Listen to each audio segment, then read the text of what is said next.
I think when you have stars in your eyes about this thing you want to do with your life and it's something you've always wanted, even if someone had told me, probably it would have gone in one ear and out the other. Because I think you think, well, oh, I'm sure it is hard, but it's not going to be hard for me. Like a lot of young actors with, yes, stars in their eyes, Barret Swatek moved to Los Angeles in her early 20s with dreams and determination to make it in Hollywood. She succeeded.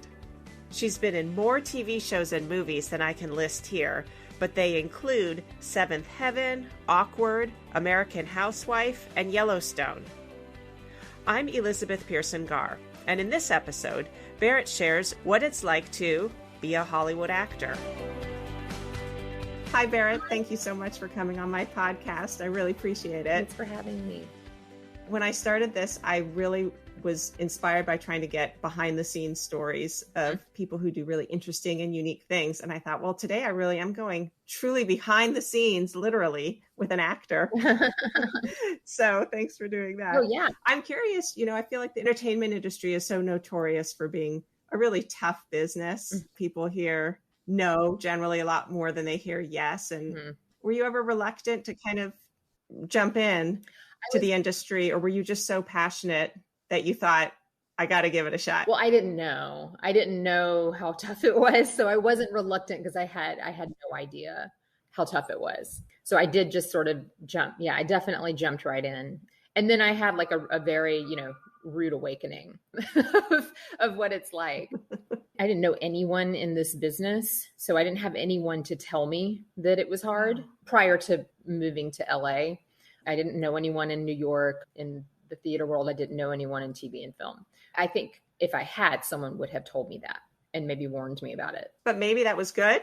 Yeah. I think sometimes naivete helps. Yeah. And I think even if someone tells you that, I think when you have stars in your eyes about this thing you want to do with your life and it's something you've always wanted, even if someone had told me, probably it would have gone in one ear and out the other. Because I think you think, well, oh, I'm sure it is hard, but it's not going to be hard for me. Yeah. It's a good thing too, because it just keeps you on that path. And I never also have been a person who, there are people who I think focus on what could go wrong with things. And probably in a way I should do that more, but I sort of always look on the bright side. I will myself into happiness or success or whatever. So that's great. and then when things go wrong, I'm devastated. Well, you have to have a positive attitude. Yeah. I mean, there's enough things that are sort of out of your control. I mean, in life, but in that business too, right? Other people are offering you parts and that sort of thing. So you got to take it half glass full, I guess, instead of half glass empty. Yeah, totally. So what was kind of your process when you arrived there? Were your hopes to land on TV like you eventually did in movies? Or were you just like, oh, I hope I get a commercial or something? How did your goals kind of evolve over time? I would have loved to have done all of the above. But what I didn't really understand until I got here was you have to have an agent or a manager. Most television shows and commercials and movies that are worth their salt, they don't solicit actors who don't have some sort of representation. So I had to find someone to represent me. And that's really hard because people don't want to represent you unless they've seen your work on TV or film. So it's a catch-22. And it's the same with getting into the union. Any production worth its salt is union. It's SAG-AFTRA. And to get to be a member of SAG-AFTRA, you have to work on production. So that's also this catch-22. It's all these like sort of chicken and egg. Yeah, totally. So I had neither of those. But what I did do was you can work as a non-union actor as an extra. So before college, I would come out to Los Angeles during the summer. I went to University of Arizona and come out and take summer school classes at UCLA, stay in the dorms there. And I signed myself up with an extra company. I think it was like Central Casting. And I think I did it maybe 3 times. And if you're lucky, they have to qualify a portion of the extras to be able to eventually be union. I think one of those shows did that for me. Back then you had to do 2. So one of those, I got that. And then I think like 2 years later, I did a movie. I did Lethal Weapon 4. I was an extra in it, but I ended up getting a line out of nowhere. They needed me to say something. Which is huge, right? Yeah, totally. Played a nurse in the hospital, and they were like, nurse, go get da-da-da. And I said something like, right away, or something like that. So when you get a line, then you're automatically considered to be eligible for union status. So that one got me into the union. So that was sort of a hurdle down. And meanwhile, are you waitressing or just auditioning? During this time, this was, before I had moved out here. Oh, this was your summers. Okay. Yeah. So then when I did move out here, I had various jobs. I was a hostess at night at a restaurant. I was a nanny during the day. Then at some point, I got hired at a commercial real estate company. I knew someone from college who worked at this commercial real estate company. They hired me almost full time, but they allowed me to leave for auditions if I needed to. Oh, perfect. That was the last job that I worked before I started working as an actor. And then you found an agent or a manager. Well, I found early on. Yeah, I found I think I probably went through a couple of sketchy agents and managers. There's a lot of them.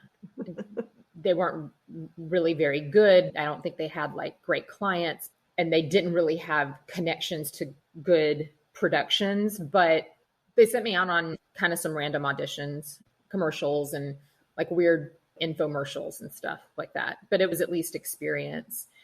And I had a funny story. Those agents I got because back when I moved here, the way you found an agent or a manager, the way to find out who they were, even like what companies existed, you would go to the Samuel French store, the playwright publishing company, and they had 2 books, one for all the managers in Los Angeles and Hollywood and one for all the agents. And you could buy those 2 books. And then I would go through all of them and see which ones I thought were a right fit for me. And I would send them my headshot and resume. It's so pre-internet. Yeah. You had to really old school it with the books. And none of them called me except for one. He was a manager. He's passed away now. And it was kind of a creepy story. He, back in the day, had represented like Suzanne Summers and Farrah Fawcett and all these sort of iconic blonde, beautiful actresses. And I was like, oh, well, I'm blonde. He seems to represent all these blondes. So let me send my stuff to him. And he called and he said, I get hundreds of headshots a day and I never call on them. Yours stood out to me. I'd like to meet with you. And I was like, oh, great. Oh. And I said, okay. He said, how about next week? How about lunchtime? And I said, okay. And I said, where is your office? And he said, it's my house. Oh. Which was one red flag, but I didn't care because I was so excited to have the meeting.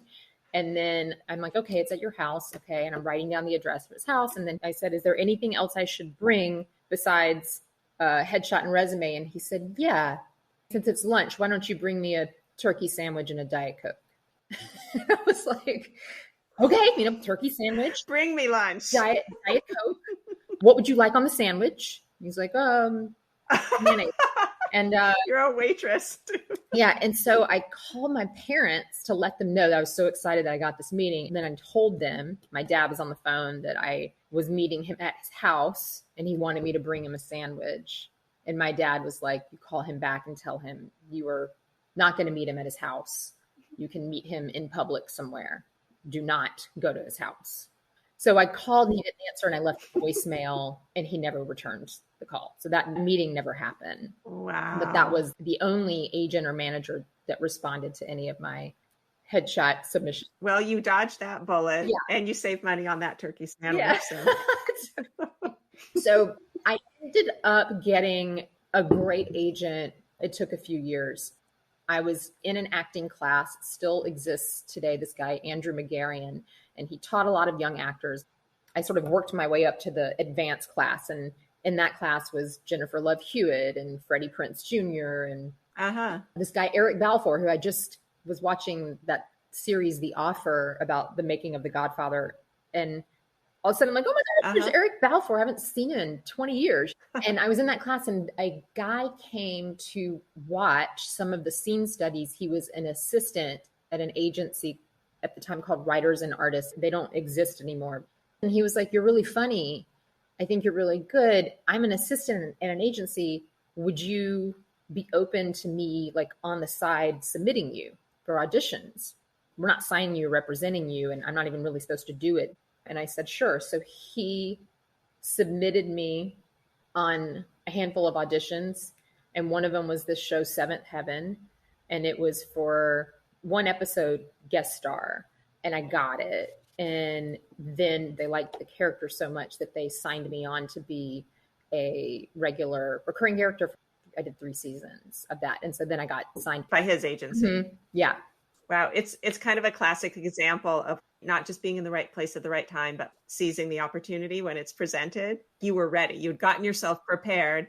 There was an opportunity presented and you like banged through that door and made the most of it. Yeah. And I immersed myself I religiously went to this acting class. It was my everything. I worked so hard to be up to the level of the other actors in that class. And I worked every day on it. You have to really put yourself out there and study your craft and go to shows, and you have to hustle and figure it out. And not give up. Yeah, totally. There's like 5 lots in Los Angeles. There's the Disney lot, Paramount, 20th Century Fox. There's CBS Radford lot. And then there's Warner Brothers. Oh, and Sony. I'd drive around these lots and be like, oh my gosh, maybe one day I'll get to audition or go work in one of those. Because that's where most of the casting directors' offices were. You couldn't get in through security. And I figured out, this was before 9/11, the Sony lot was a little bit easier. And one day decided to come drive up to the gate with my headshot. And I said, oh, I have an audition for Party of Five. Party of Five shot there.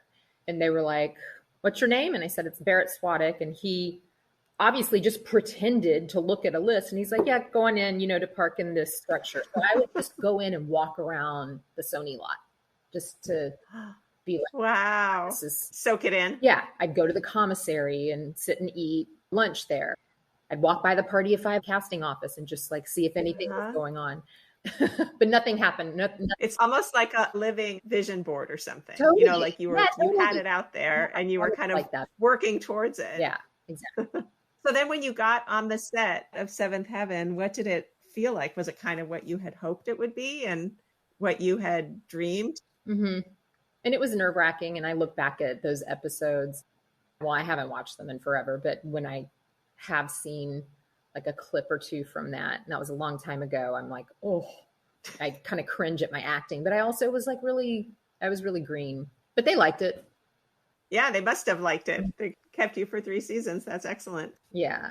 So since we're talking about being on set, can you describe to me what a day in the life is like sort of on a set? Because I think so many people have just these images of the entertainment industry as all glitz and glamour, but it's a lot of hard work. It's early hours and it's waiting around and it's being prepared for your lines. And I was just wondering if you can kind of tell us the reality of what really goes on to shoot for a day. Oftentimes, usually the women have super early call times because there's a lot of hair and makeup that has to be done. And it takes a lot longer for the women than it does guys, of course. Our lot in life with that. So you often are getting up at 4:00 in the morning to get to a set by 5, and you're sitting in a hair and makeup chair for about an hour or so, and then going to your trailer, hopping into wardrobe, and then usually you go and rehearse the scene once, run the lines, block it, go back, they set it up for lighting, and you wait. And sometimes it takes a long time for that. That setting up a shot can take an hour. So you wait for the shot to be set up, and then you go in and shoot that via a wide shot. And then they start moving in and different angles on different actors, and you just close in on that shot. And each time they close in, they have to reset the lighting. And there's not near as much action and acting as there is waiting most of the time. And every time you have to remember what you've done and do it pretty much exactly the same, right? Like if you made some little gesture. Yeah, that's still hard for me to remember. I did this show called American Housewife a few years ago, and Sarah Rue, she was with me in this one scene, and her character gets in her purse and takes out a bunch of money, and she starts counting off the money as she's doing her lines and giving the money. And I was like, I would have the hardest time with what you're doing. I don't know how you're doing that and hitting the right people with the money while you're talking and doling out these bills and talking at the same time. Like that's too much for me. It's hard. Too many things, Yeah. rubbing your tummy and patting your Yeah. head at the same time. And yeah. Yeah.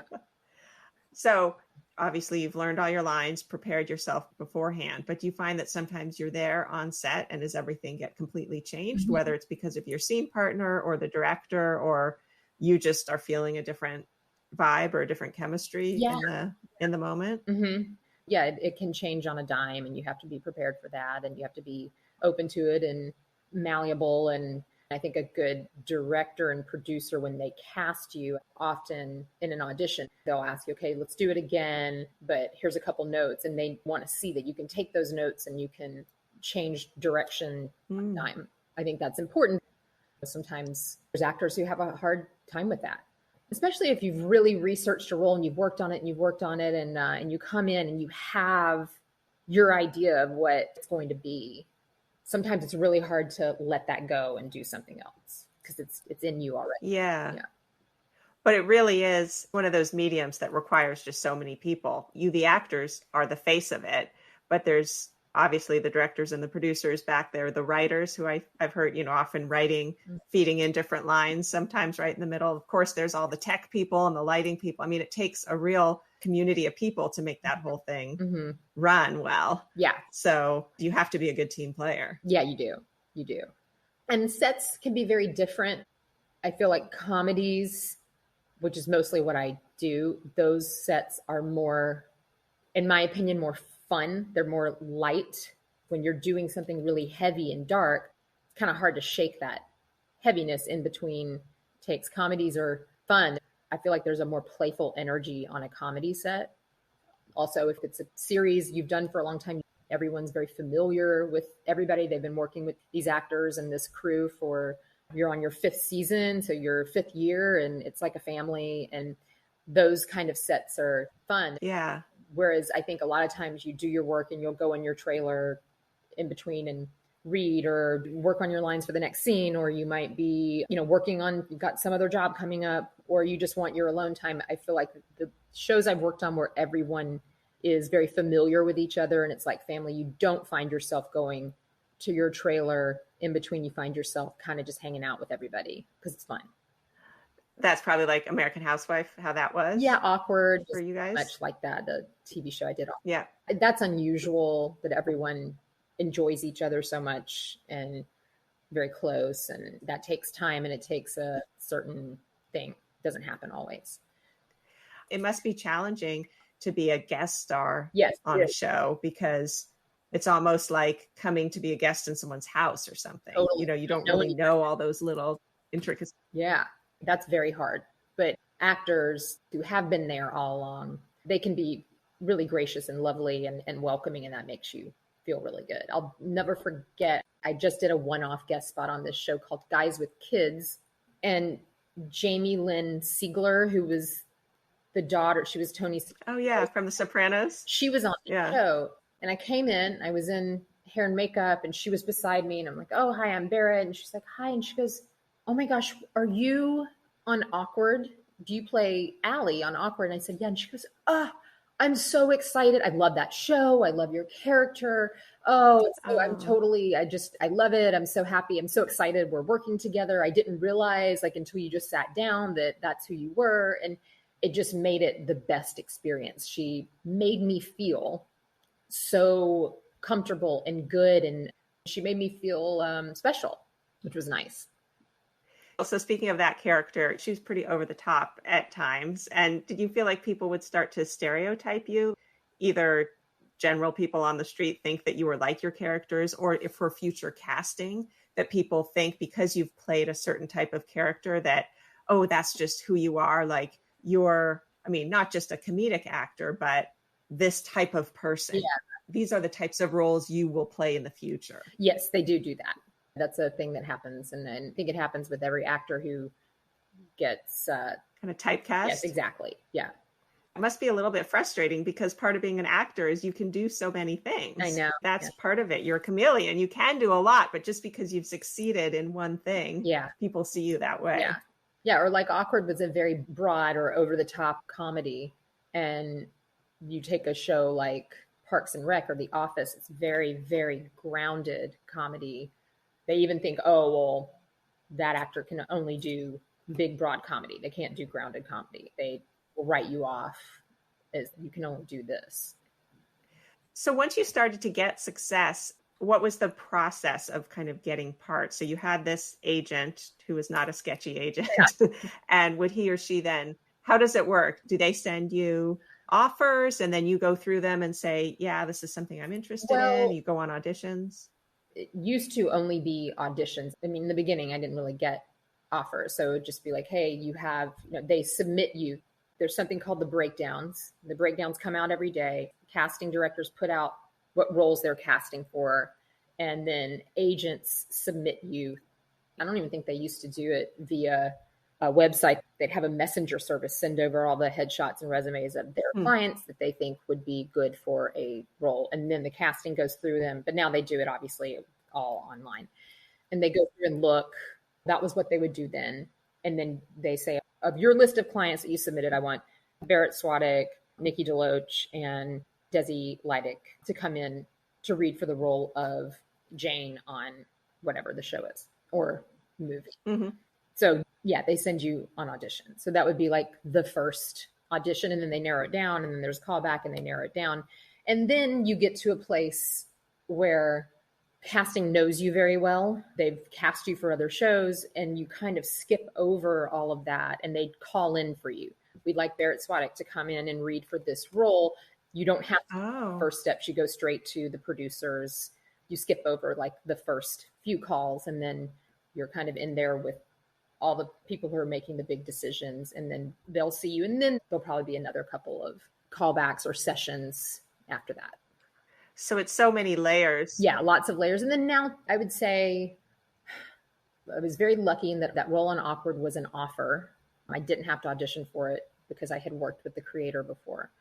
American Housewife was an offer. I didn't have to audition for it because I had worked with the executive producers of that show. That's real nice when you establish that kind of relationship and they trust in you and they know. But I had to audition for something the other day. So that still happens. I'd say it's like half and half. And what about Yellowstone? How did that come around?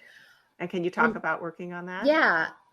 I think I just said to my agent, I know this show is coming out because I'm friends with Kelly Riley, who plays Beth Dutton. And I knew she was shooting that series. I really didn't know anything about it, but I knew it was a Western. And I just said, this drama is coming out, and I know that I haven't done a drama in a long time, but tell me if you see anything in the breakdowns for that, because I think I could do that. I grew up on a horse farm. I can ride horses. Just keep an eye out for it. And if you have a problem getting me in for any of the roles that I might be right for, if they're giving you a hard time because I'm a comedy actress, let me know and I can let Kelly know. But they didn't have a hard time. That role of Victoria Jenkins came up in the breakdowns, and I was living in New York at the time, and they were just like, can you put yourself on tape for this role? So I went in and put myself on tape with a woman in New York who has a business where she does that. So you're not just setting up your iPhone in your living room. No. You're doing it a lot more professionally than that. Yeah. You can do that. I mean, that's what people did all during the pandemic. And now that's just sort of the norm. I don't know if live auditions will ever come back unless it's like the last. Oh, wow. Yeah, it's all on self-tape. So now people really have made a portion of their home where they have the iPhone set up, where it's good light, and everyone's got like a little studio now in their home because that's what they had to do, and it hasn't gone away. It's kind of sad because you think you could probably get a lot of feedback from the casting directors in person. Yeah. If you were doing that. Yeah, right? I prefer the in-person for sure. But Yellowstone, so then they called me and they were like, just so you know, they put a pin in you for Yellowstone. When someone says you've been pinned for this role, that's, they like you, they probably want you, but they're not going to pull the trigger just yet. Maybe they're seeing if some other actress might give them something else that's different, or they're just not sure yet, or they've offered it to, who knows, Naomi Watts or whatever, and they're seeing if she'll accept the offer or not. So they're like, they've pinned you, we'll let you know. And I think I didn't hear anything for another couple weeks, and then they called me and they were like, you've got that. And I ended up I didn't have to go around anybody to like help with that. That must have been fun and gratifying to show your more dramatic side. Yeah, it was great. And I put a a little bit of a light-hearted spin on that character. And when I got to Montana, Taylor Sheridan, they picked me up from the airport and they took me straight to meet with him. And he was like, I loved everything you did in that audition. Like, I want you to do exactly what you did.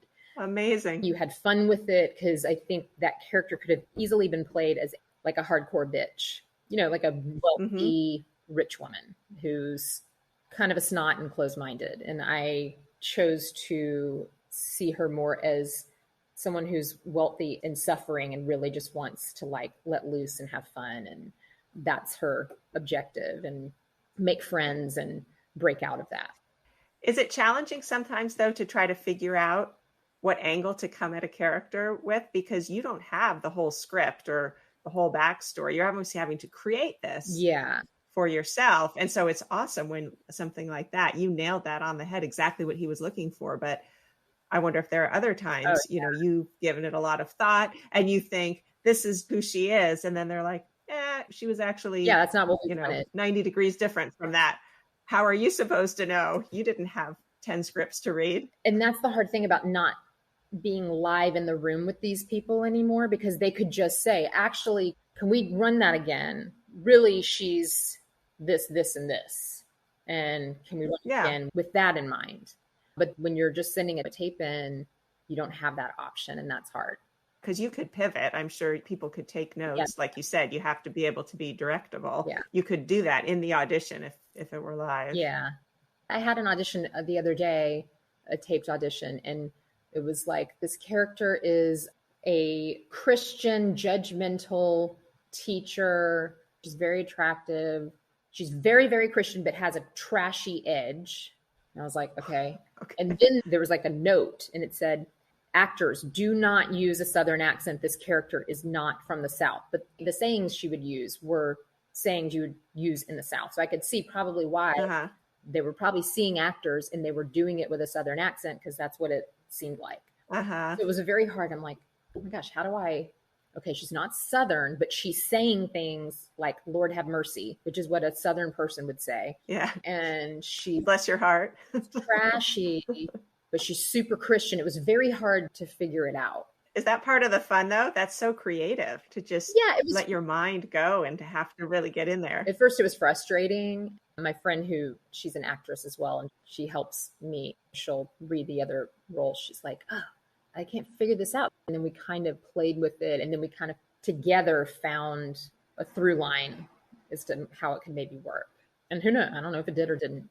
You have to put a lot out there and see what sticks. How have you dealt with that over the years? Maybe differently as you've had more experience in the business, but it must feel a little personal, even though it's just work, when people say like, oh, you're not right for this part. Or how have you dealt with any rejection you've had, or just the ups and downs that are inevitable in that industry? Do you just have a really strong constitution? I think I have a strong constitution now. I probably didn't then. And sometimes when it's in the beginning stages, I'm just like, okay, whatever.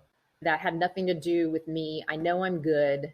I've been doing this for a long time, and I've been working for a long time. So I know what I'm doing, and I know I'm good. And I just wasn't what they were. I wasn't a fit. Yeah. And a lot of times, I mean, you'll read for something, and then I'll read in the trades 2 months later that they cast an African-American woman in the role. You just don't, it's like, I'm like, oh my gosh, why did they see me? But they probably don't know. It's harder when you get very close to something, when it's between you and another actor. Then it's really hard to accept the no, because you map out sort of the next, whatever. If it's a movie, you map out the next 6 months of your life in this movie. If it's a TV show, you map out the next 8 years of your life. Can't help but kind of get like, oh my gosh, so if I get this and this and this and this, and if it's a hit, then this and this and this, and your life unfolds before you very quickly, the great things that could happen. And so that makes you even more attached to getting it. And that's hard. Those are hard to get over. I'm sure. And you're not alone in that. Every actor is on that same journey. Yeah. And some actors can't. I have a friend, she's so talented. She's like, I'm just not built to handle the no's. She's sort of taking a step back because it's hard. She's like, I got to figure out a different way to approach this. And I'm not going to take auditions anymore until I've figured that out. Hmm. Are there many differences from your perspective for your job of working on a movie versus working on a TV show? Obviously, a TV show that goes on for 5 years is a lot different just for the time, but say a day on the set, is it much different? Or Um, is your approach to it much different? no, I don't think so. I think it all depends on what kind of movie it is. Are you meaning my approach to how Like preparing for your role? oh, Yeah, and how you work. a TV series, you're sort of very familiar with your character and you've been doing it, you're on your third season of playing this person. It's a little easier. I definitely didn't have to prepare as much. I mean, I prepared in that I preparing my lines, but like I didn't have to really go through every choice and move like I would a film because it was just so natural to me already. Have you ever been kind of intimidated by anyone you've worked with? Maybe someone who's has a lot of celebrity or someone who's worked in the business for several decades or something? Or do you just kind of go in and say, hey, I got this part. I deserve to be here? I was definitely intimidated on Yellowstone working with Danny Houston. I was very nervous. There's an acting coach who's fantastic. Her name's Lee Kilton Smith. And I've worked with Lee before. And I emailed Lee because she had worked with Danny before. And I'm like, is there anything you can tell me? I'm nervous how he works and what is he like? And she's like, he's wonderful and gracious and generous and you're going to love him. And it definitely put me at ease. And it made me feel sort of knowing that I went in still nervous, but I felt like I could ask him because he had already been playing that character for like 5 episodes.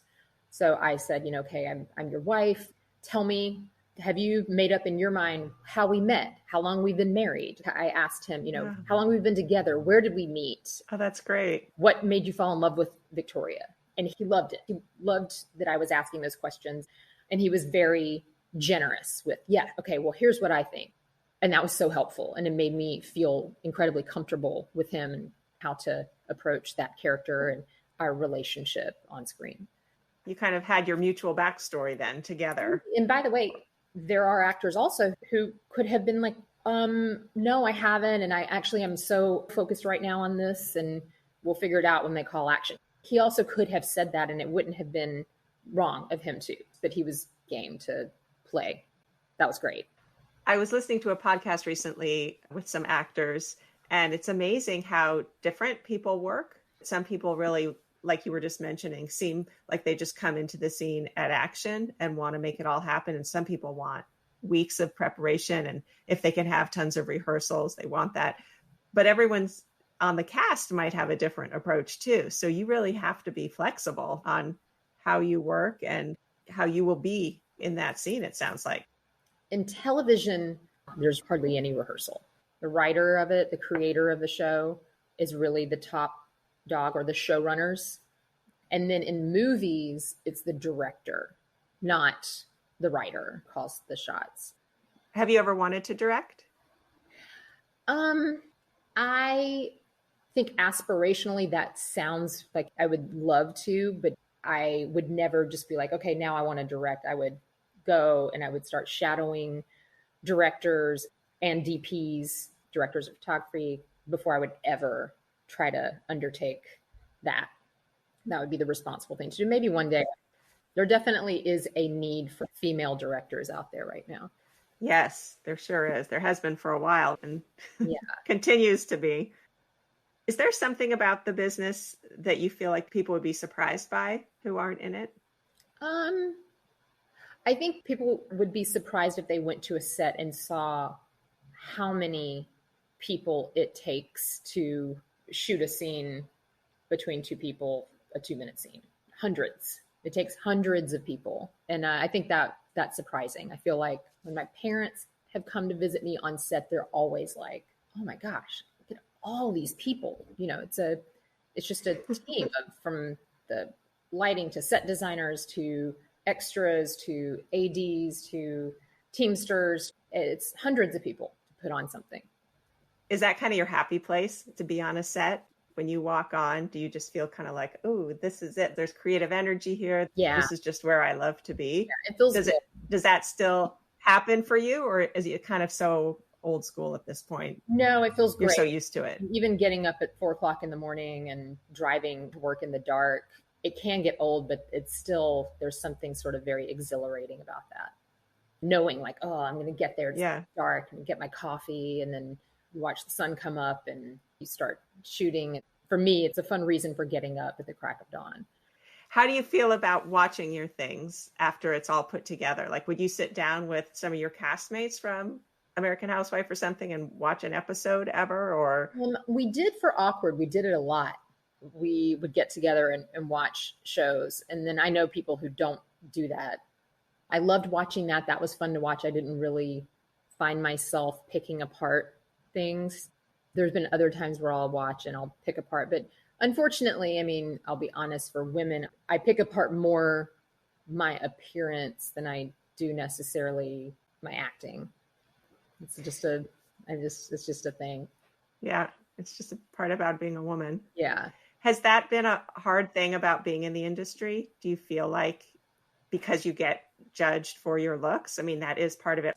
Because I used to work in TV news, and it was really a hard thing for me when people would say like, oh, we're not considering you for this job because we already have one of you. And I'd be like, you mean you have someone who looks like me? Yeah. You definitely don't have me. And Yeah. so I don't know. Yeah. You have more of that probably. Does it ever feel like, wait, I've got a lot of talent in here. I'm not just about the exterior package? Yeah, that's hard. Yes, it does. It is hard. It's hard to age.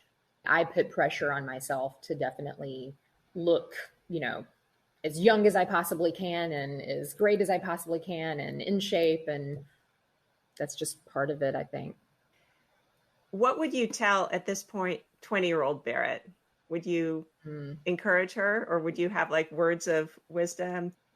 I would have told 25-year-old Barret, because that's when I was working on Seventh Heaven, to save my money, don't spend it.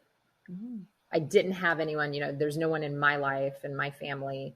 No one was in the finance world. No one really, my dad is awesome, but he didn't give me any words of wisdom of how to save money and what to do with the money. And I remember, and wasn't my agent, another agent told me like, I'm so happy for you. This is so exciting that you've got this job. Put away some of that money because you just don't know when your next job is going to be. And I was like, yeah. And I was buying clothes and I spent, and I would have told myself to, because all those things I bought, like, I don't even know where they are now. I mean, it was a long time ago. I think I still have like maybe 2 dresses in my closet right now that were from like the first red carpet I ever did. Spent a lot of money on this dress for it. And I have one other dress from right when I first started working, like big purchases, but all that other stuff is just stuff, So I would have told myself to save money for those times when you may not be working. You won't be freaking out about when the next job is. You've got a little bit of security. You mentioned dresses, like red carpet dresses. Do you have any stories about red carpet experiences? People love watching those shows. Is it really fun to get all dolled up and go, or are you just a big ball of nerves? Or? It's super fun. I enjoyed it a lot more back in my 20s. I loved the glamour of it, and I loved having my picture taken. And I just thought, I was like, oh my gosh, like they are yelling my name and are taking my picture. And yeah. Like, I've made it. I'm here. It does make you feel like, oh, I'm successful. But at the end of the day, though, you're going home and you're like, okay, what's the next job going to be? So it feels good for a minute, for a hot minute. Yeah. And now I like it, but on occasion, I would never strive to go to a premiere of a movie unless it was my own, or I have a really good friend in it and I'm there to support them. But on occasion, and when it's something that I've done that I'm really proud of, I'm excited to do it. Some actors I've read that really complain about, they just want to act and they don't really want all the rest that goes on with this job of like, oh, I have to do press. I have to go to red carpets. I'm getting all this negative attention or positive attention from the media and internet chatter. Does that stuff distract you and bother you? Or do you just feel like it's all part of the package? It doesn't bother me. The social media stuff, I used to also like that. And now that kind of stuff I don't like to do. I feel like I could be using my brain for something else than posting a picture with a caption on it to get more followers, but they do care about that now. Someone was just telling me casting agents now, when they're going through the list of actors for a movie or a TV show, they have the actor's name, and then next to the name, there's a number. I was like, what is this number? And they're like, oh, that's how many Instagram followers they have. Oh my gosh. That's not something that's part of being an actor. It shouldn't be. I have a friend who's an incredibly talented actress, and she's insanely famous now, TV actress. And I remember when the role that she was doing became so popular and the show became so popular, I'm like, oh my gosh, I bet you're going to get invited to the Met Ball. And she was like, I can't think of anything worse than having to go to the Met Ball. You will never see me there. Not her bag, huh? It doesn't bother me. I think it would be a hoot once. What about if you're just out with your husband or with your friends or something and people recognize you or want a photo or something? Is that a little awkward? No, when that happens, I'm always super excited because I'm just like, someone's appreciating my work. It ebbs and flows. So I've never been, I remember having dinner. For some reason, I was having dinner with a group of people. Chris Rock was with us, and it just did not stop. People kept coming up to the table wanting photos. I have another friend who was on a hit half-hour sitcom that ran for 10 years, and I couldn't walk down the street with him in New York City without people yelling out his name and wanting photographs. And I do think that gets hard just because you can't enjoy yourself. Well, I was on a flight with him once too, and people would walk by his seat and just secretly be taking photos of him. Really intrusive. Oh my gosh. Yes. But I never had that. That has not happened to me. It was just people saying like, I had a flight attendant on this last flight I did from Atlanta to Los Angeles. And she just like came over to me in my seat and she said, I just want you to know I watched the series Awkward like 5 times now. I love your character. And I was so I was like, yeah. Oh, it's so nice. And then it was nice to hear. If you do get annoyed with it, there could be a point in your life when people don't recognize you anymore and you probably wish someone did, still remembered your work. Yeah. The interesting thing for you is that you know these people or some people you've been friends with for so long and then they became really famous or they're part of your world. And then you see kind of what's written about people like in the magazines. You kind of see it from both angles. Like everyone's just a person. Everyone's just a person who wants to go have dinner with their friends or walk down the street. And yet somehow our culture heightens celebrity to such a high level. Like we just revere these people in the public eye. And someone like you're sort of like, wait, this is just my friend Joe, he's a great actor, but it must be really funny. Yeah. Something that I was thinking of is how things have changed in this business. I started the streaming and there's so much content now. And if this were me at 22, I would be putting my work on tape with friends and uploading it to YouTube and getting it out there and posting it. There's all these ways to get stuff out there that didn't exist before. The only way to be seen was like what happened with me is someone saw me in an acting class or do a play or whatever. Now you have all these tools in front of you to be able to do that. And I think that's really cool. It's interesting with the cell phones and digital technology. I wonder if a lot more people now sort of think they can be actors, just because they're so used to being in front of a screen. Yeah. Like so many people are just kind of I hadn't thought of that. Filming themselves, but they're not really trained in the craft of acting. Yeah. And I'm sure when it gets down to it, you get to the casting agents and all that, they can sort of remove the wheat from the chaff. But there's so many people who have screen presence now, but they're not necessarily good actors. Yeah, totally. Well, this has been so fun for me. I love it. I love hearing all your stories. Thank you so much. Yeah, you're welcome. Thank you.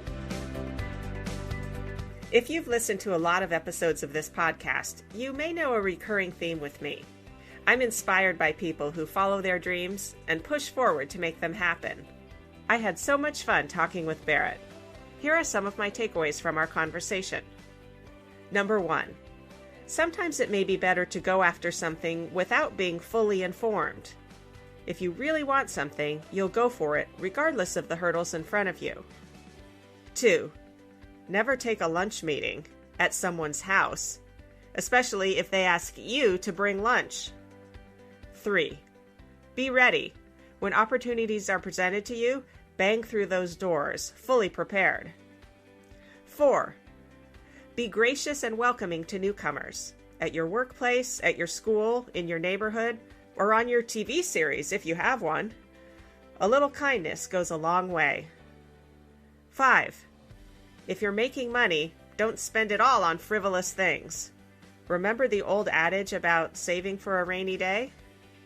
And finally, number 6. Attention and adulation may feel good for a minute, but at the end of the night, we're all just people going home to face reality.